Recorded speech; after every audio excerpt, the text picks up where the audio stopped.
ભાવનગરથી સમાચાર સામે આવી રહ્યા છે। ભાવનગરમાં ખાનગી સ્કૂલોની મનમાની પર ડીઈઓની લાલાંખ જોવા મળી છે। તો ડીઈઓ દ્વારા કાર્યવાહી થશે, જેમાં ખાનગી સ્કૂલોની મનમાની જોવા મળી છે અને આ સાથે જ ડીઈઓએ લાલાંખ કરી છે। શહેરની પોદાર ઇન્ટરનેશનલ સ્કૂલને દંડ ફટકારવામાં આવ્યો છે।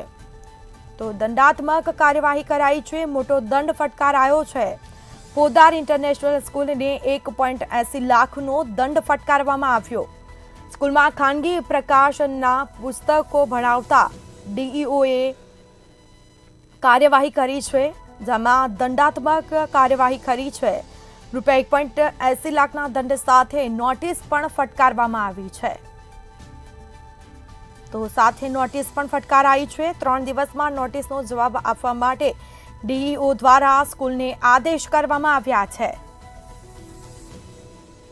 જેમાં સ્કૂલમાં ખાનગી પ્રકાશનના પુસ્તકો ભણાવતા ડીઈઓએ આકરા પાણી જોવા મળ્યા છે। વધુ વિગતો સાથે સંવાદદાતા હિરેન ચૌહાણ ફોન લાઈન પર જોડાયા છે। જી, ભાવનગરમાં ખાનગી સ્કૂલોની મનમાની પર ડીઈઓએ કાર્યવાહી કરી છે, શું છે વિગત?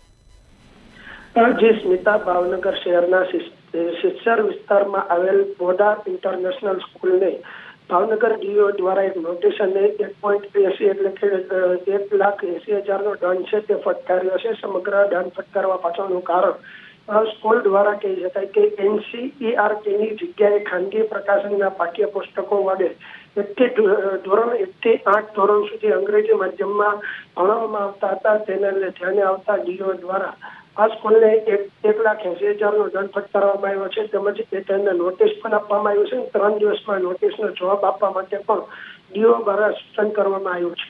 જી સ્મિતા। જી બિલકુલથી તમામ જાણકારી આપવા બદલ આપનો આભાર। તો આ સાથે જ શહેરની પોદાર ઇન્ટરનેશનલ સ્કૂલને દંડ ફટકારાયો છે। પોદાર ઇન્ટરનેશનલ સ્કૂલને 1.80 લાખનો દંડ ફટકારાયો છે।